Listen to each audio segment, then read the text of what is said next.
Hello everyone and welcome back to Lucky Loaders 15, where I'll be giving you my day one Royal Ascot preview, which starts tomorrow. We've got 5 fantastic days of racing coming up and I can't wait to get my teeth stuck into it.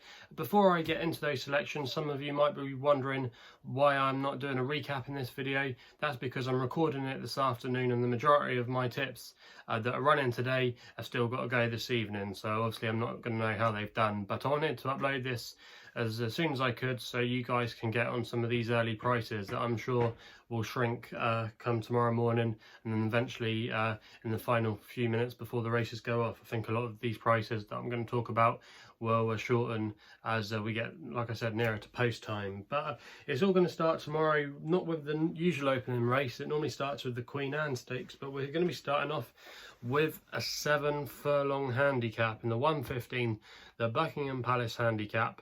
Now, this race is such a minefield to start Royal Ascot off with, and I thought it was really tricky. There's quite a lot of horses in here at the top of the market that are unexposed, from the likes of John Gosden's Yard, Roger Varian, you know, nice types on paper, but are they going to be quite experienced enough for a 20+ runner handicap down the Ascot Straight, you know, where it's a totally different ball game?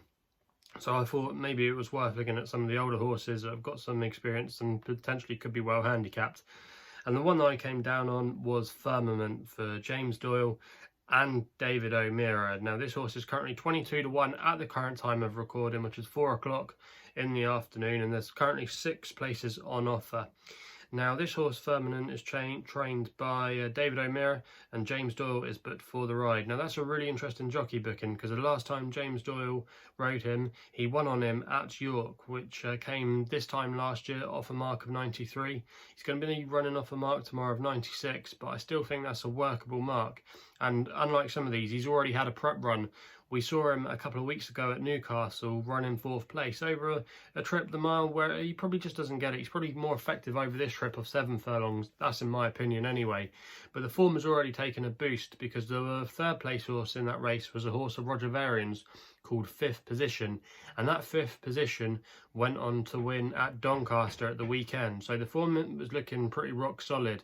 And he's got some experience at Ascot before in some of these big races. He's made the frame a few times during his career. He doesn't win often, but nonetheless, you know, he knows what the game's all about, and he's a massive each-way price to start things off. And some of you might be wondering how I'm going to tailor these tips to the normal format of the nap, the next best, the lay, the long shot. Well, this is going to be the long shot for tomorrow. This is going to be the biggest odds price that I'm tipping up.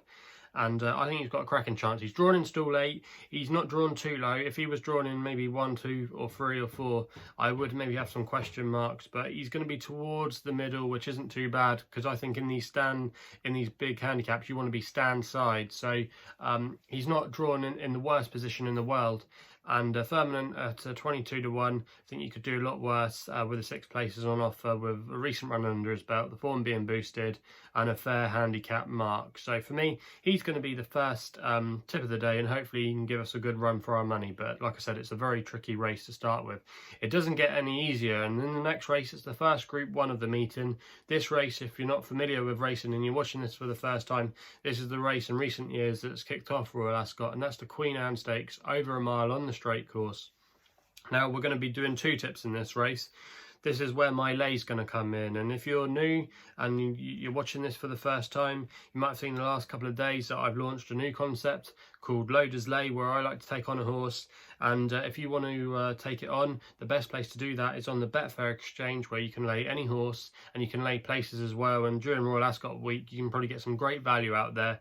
And if you want some free bets and you want to sign up to it, just check the link below, and there's £20 free bet for new customers when they sign up on the Betfair exchange. So make sure you do that if you haven't done so already, and if you want to take part in that. So that's all I've got to say about that. But the horse that I want to take on anyway, and is going to be my lay of the day, is Circus Maximus, who you can currently lay at 3.35 on the Betfair exchange for Ryan Moore and Aidan O'Brien. Now, this horse is favourite for the race. You can see why he's favourite. He's got some of the best form coming into this race. He won the St James's Palace Stakes last year at Royal Ascot, but unlike this this race tomorrow being on a straight course. The St James's Palace is still over a mile, but it's on the bend on the old course, and they come round the bend, and he hasn't actually raced yet on a long straight, and I think this is a totally different ball game.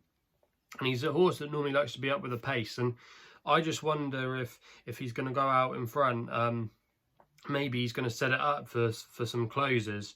There's a lot of horses in here that could still be potentially, we haven't got to the bottom of them yet, and this is a minefield. Favourites in this race haven't had a good record in the last couple of years.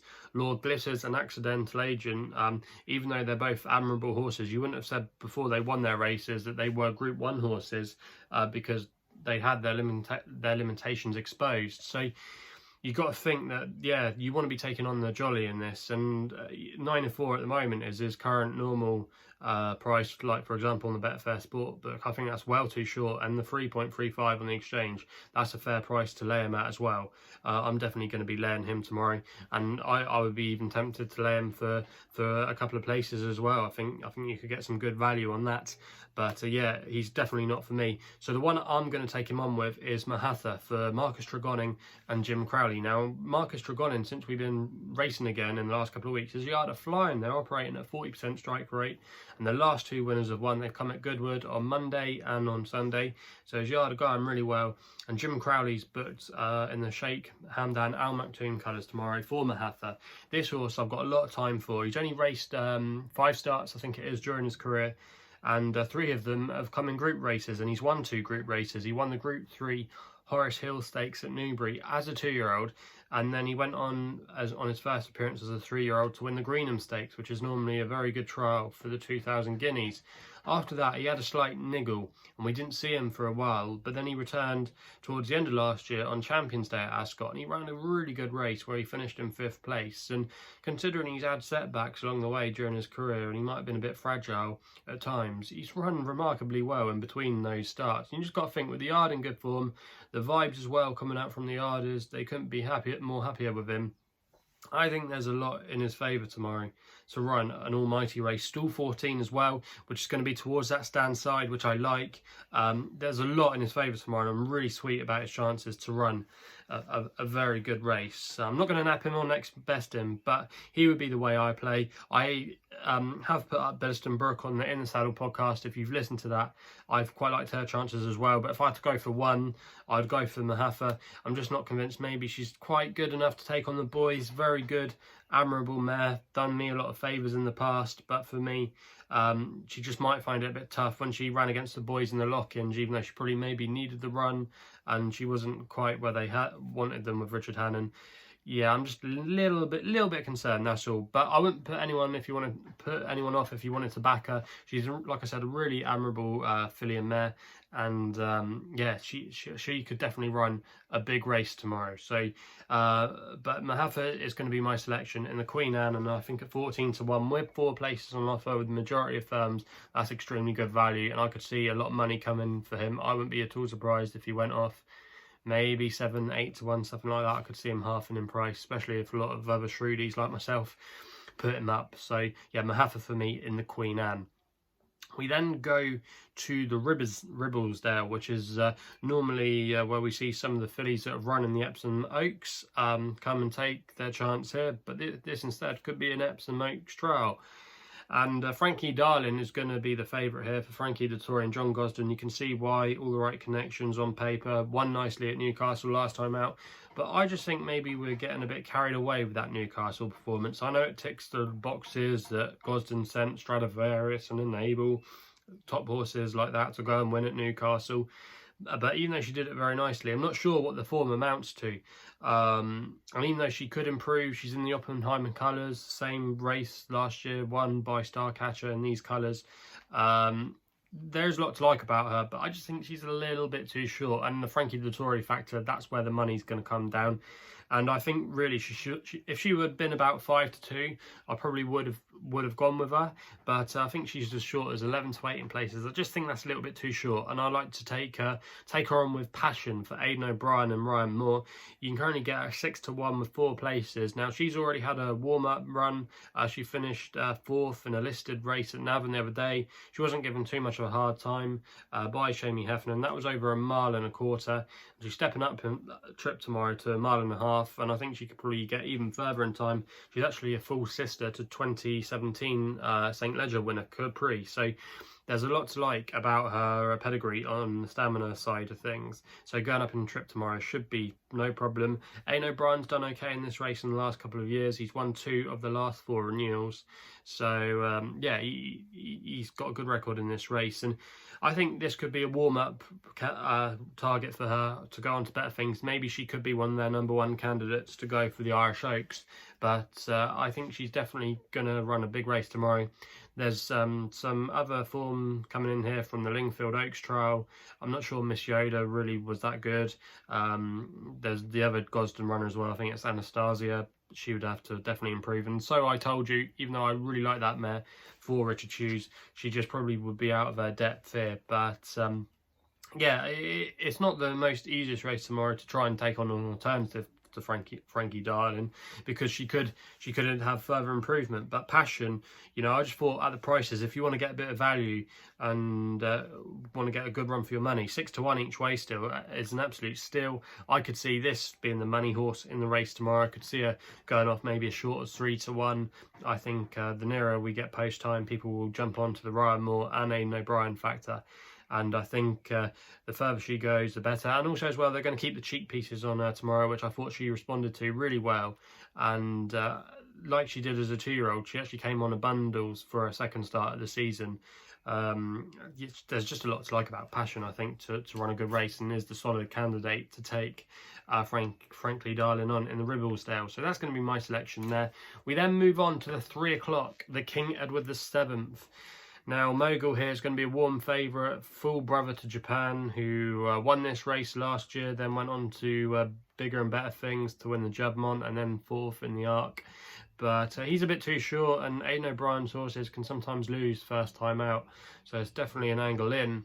But I'm actually going to be going with Aidan O'Brien's other runner here, Arthur's Kingdom, which is going to be ridden by Frankie Dettori, and you can get him at 5 to 1. I'm just going to recommend a win-only bet with him, because, again, like I said, I don't want to be ploughing into short price favourites on the first run of the season. I'd rather take a bit more of a chance on one at a bigger price. And I think Arthur's Kingdom fits the bill. And last time Frankie rode for Aidan O'Brien, he rode Wichita, who was the money horse on the day of the 2,000 guineas, and Ryan Moore chose Arizona, and he drifted out like a barge, and you could see why, what happened in the end, because Wichita nearly won the 2,000 guineas and gave Kamiko a right run for his money. But yeah, Arthur's Kingdom ran okay as a 2-year-old. Has got plenty of stamina in his pedigree. Brother to Joshua Tree, who won up to 2 miles. So no concerns there about him going up in trip. And yeah, I was just taking something on with Mogul, and I thought Arthur's Kingdom was a solid candidate. He got plenty of good form, like I said, as a 2-year-old, and the rest of the field, I'm not sure they're quite up to take on Mogul, but yeah, Mogul is definitely probably the one on paper they've got to beat. But I thought David Simcock's runner, even though he's done nothing wrong, Simcock's stable, they're a yard to follow when they're normally in form. You know, this could maybe break their duck. They haven't had a winner yet at the current time of recording. I would be slightly against that horse, but he could be a nice horse later on in the season. I think he could run a really respectable race, but he's not for me. Pile Driver could be interesting maybe if you wanted one at a bigger price. But yeah, I thought it had to be Arthur's Kingdom here. I think Frankie, he'll know what to do with his excellent record at Ascot, and I just could see him maybe upsetting the Ballydoyle apple cart. But that's going to be my selection in the King Edward VII. We then go to the King Stand. Now, I should probably tip up Batash here, to be honest with you. I think he's going to win, I'm not going to lie, and that he's the best horse in the race, the best sprinter in the world, arguably. Finally broke his hoodoo at York last year when he won the Numfor Stakes, which had been a graveyard for him.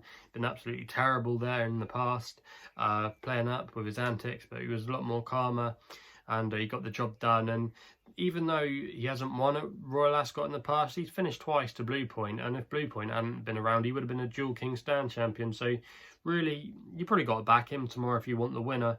But I'm going to take him on with a massive each way price. Now, I've seen some firms are a lot shorter and some are a lot bigger, but there was, at the current time of recording, just after 4 o'clock on Monday afternoon, there was still 14-1 available, and I think this horse, Equilateral, is the each way alternative in the race. Now, this horse is trained by Charlie Hills, who also trains Batash, but James Doyle is but for the ride. And last time he rode him was at Aidan, which was, funnily enough, on Equilateral's last 2 starts. And he won quite well, I thought. He won a listed handicap at Aidan, and then he finished a close second in a Group 2. Group form in Aidan doesn't always translate to the European scene, but nonetheless, Equilateral, the time to catch him is fresh. All 5 of his career wins have come after a break, so this is going to be the time to catch him. And in a race where there's not a lot of rivalry to take him on with, well, that's Batasha, is not a lot to take him on with. I think Equilateral's the answer here. I could see him finishing 2nd or 3rd, and at 14-1, you know, if you backed him each way and Batash just had a bit of a wobble, he could be the one running on strongly, you know. He does all his best work when normally he's winning at the end at Equilateral. He normally is a very strong traveller, and then he's just got 1 turn of gear, but that 1 turn of gear is absolutely lethal when it's ready and primed to go. And with that break, you got to think he's got to have a good chance of going very close. James Doyle as well seemed to get the best out of him in Aidan, so it's good that they're keeping that jockey booking alive. And I think James Doyle's going to have a good Royal Ascot, actually. I think he's definitely going to be one to follow. And yeah, in the King Stand, even though Batash is the one they've all got to beat, and I hope he does win, because I've put him up on other things in the Tote 10 to Follow podcast I did. I put him up, obviously, because I think he's going to be the king of the sprinting division this year. But Equilateral, you know, maybe just first time out, this is going to be the time to catch him. And maybe if Batash isn't all at the races on the day, Equilateral is the one to be on. We then going to go with my nap. Now this nap is in the Group 2 Duke of Cambridge Stakes tomorrow, and I'm going with Jubiloso here. Now this horse is trained by Sir Michael Stoute, who does very well at Royal Ascot every year, and Ryan Moore's booked for the ride. Now this horse won her first 2 starts of her career, and then she stepped up in group company and she ran a really respectable 3rd place finish in the Group 1 Coronation Stakes. That was her first ever performance in pattern company, and she did really well, I thought. She then went to Goodwood for a listed race, and even though she was around about an even money chance on the day, she just lost out, and it was actually a Group 3 at Goodwood, not a listed race. But she only just lost out to a horse called Perfection and Billiston Brook. Now those 2, Perfection and Billiston Brook, went on to clash next time in a listed race at Pontefract, and Billiston Brook after that then went on to win the Sun Chariot Group 1 Stakes at Newmarket. So even though she finished 3rd Jubiloso, you know, she still ran really. It was a good race, and the form line from Goodwood worked out quite well. So maybe just don't give her the dampeners on that. Jubiloso, you know, she's a top quality filly. She's related to Frankel. She's got plenty of good Jubilant superstars in her pedigree. And I think on a straight mile, this is where we want to see her. You know, when she won at Newbury last season, when she went into everybody's notebooks, she absolutely destroyed the field. And in a straight mile, you know, I think this is where we're going to see her at best effect. And Sir Michael Stoute's yard have started the season in really good form. They've been having plenty of winners. He always targets Royal Ascot. It's the type of horse he does well with, lightly raced, older horses. Yeah, 7-2 tomorrow. I think this is going to be the one that takes all the beating. And Jubiloso, I think it's been a good piece of planning by the Sir Michael Stoute team. And for me, that represents all the value you need there. We're then going to end off with my next best tomorrow, which comes in the Ascot Stakes at 440. And I'm going with Dubawi 50 here, an old favourite for Karen McLintock and Adam Kirby in the colours of Paul and Claire Rooney. Now this horse finished 2nd in this race a couple of years ago of the exact same mark he's running off tomorrow of 97. He's always threatened to win a really big race. He deserves to. He's such an admirable horse. And he's had his problems along the way, but last year he ran really well fresh, and he only just got beaten by Who Dares Wins in the Northumberland Plate off a £3 higher mark. So he's going to be starting this season off a £3 lower mark than he did last season, so he's arguably well handicapped. The last time we saw him, he ran a good race, which turned out to be okay against Raymond Tusk, who could be a Group 1 or Group 2 horse over staying trips later on in the season. You know, he's a really good horse, Raymond Tusk. I really rate him, and I thought he ran okay there. But yeah, the time to catch him, I think, is fresh. Stoute might not be a good draw. You know, I think some of these draw stats, even though there's a lot of people say you have to be there over the longer trips, sometimes in some races over the wide trips at Ascot, you need to be wide, I should say. You need a wide draw over the longer trips. Sometimes being against the inside, it's not always good. Stoute, it could be a good draw, it might not be, but he's got 2.5 miles, you know, to sort it out. You know, he's a horse that likes to be up with the pace, and I think he's fairly well treated, you know. And Karen McLintock, she's a dual purpose trainer. She does okay on the flat and the jumps. This horse, I think, is, like I said, he deserves to win a big race, and this could be it. And jumps trainers as well have a really good record in this race. Lots of top trainers have won it. Willie Mullins has normally been the one to follow in this race in the last couple of years, but he doesn't have a runner this year. But yeah, Dubawi 50, you know, you're getting 14-1 with 5 places, and this is going to be my next best bet tomorrow. And I recommend an each way selection, and I could see him going really well. And for me, he's definitely going to be there or thereabouts come the end. So they're the tips for day 1 of Royal Ascot. Just do a quick recap. And the 115, the Buckingham Palace, my long shot 22-1 each way, 6 places, Firmament. We then go to the 150, Queen Anne, Mahatha, 14-1, 4 places is my selection. And the lay of the day comes in that race with Circus Maximus, and lay him on the Betfair exchange at 3.35. So that's the lay. We then go to the Ribblesdale, the 225, going with Passion, 6-1 each way, 4 places. 3 o'clock, King Edward VII, Arthur's Kingdom, 5-1, win only bet. 3.35 King Stand, Batash to win, but the one to back is Equilateral, 14-1 for James Doyle and Charlie Hills each way. We then go my nap, which runs in the Duke of Cambridge Stakes, 4.10 with Jubiloso, 7-2 win only bet, Loader's nap. And then we go with Loader's next best, which is in the 4.40 in the Ascot Stakes, Dubawi 50, 14-1 each way, 5 places. And that rounds things off on day 1. So if you haven't done so already, please hit the subscribe button for more videos here on my YouTube channel. We'll be uploading videos every day throughout the week, and they always as well will be the night before, so plenty of time to see them and get on if you want to get on, and or just maybe give you some feelers for what I fancy, and maybe shape and form your own opinions. And if you want to let me know what your Royal Ascot selections are, do so in the comments box below. We can have some chat along throughout the week, and it'd be great to see what you guys pick, and hopefully we can have some winners as well. And if you want to follow me on social media, the best place to do so is on Twitter, where my handle is @LuckyLoaders15. And if you want to find out more about myself, my website is www.chrisloaderracing.co.uk. So that's all I got to say. So please gamble responsibly. Hopefully we can have some winners tomorrow. Have a good start to Royal Ascot, and we'll be seeing you soon.